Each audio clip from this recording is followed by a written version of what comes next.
হাসরের মাঠে একজন মানুষ জাহান্নামের ফয়সালা হয়ে যাবে, জাহান্নামের দিকে যায়, বারবার শুধু পিছনের দিকে তাকায়।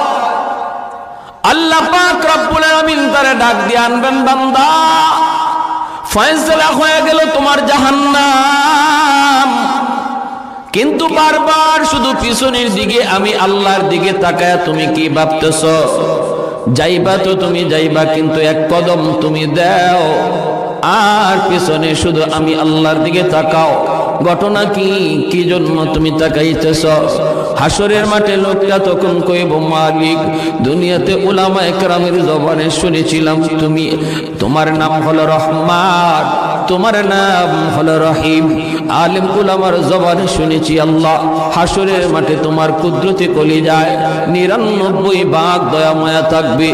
ও মালিক, আজ হাসরের ময়দানে আমার ফয়সালা হয়ে গেছে জাহান্নাম, আমি জাহান্নামের দিকে যাইতেছি, কিন্তু বারবার কেন জানি আমার মনে হয়, কেন জানি আমার অন্তরে আশা জাগে, আজকে তোমার দয়া মায়ার উসিলায় তুমি আমাকে মাফ করে দাও কিনা, এজন্য বারবার পিছনে তাকাইতেছি।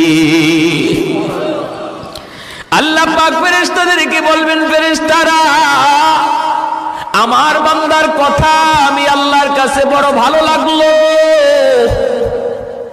তার জবাবটা আমি আল্লাহর বড় পছন্দ হয়েছে, অতএব তার আমলনামা আবার আমি আল্লাহকে তোমরা দেখাও। আল্লাহু আকবার, জোরে কর। যে আমলনামা ওজনের কারণে নেকির পাল্লা হালকা, গুনার পাল্লা ভারী, আর তার ফয়সালা হয়েছে জাহান্নাম, ওই আমলনামাটা আমি আল্লাহ আবার নিজে দেখব।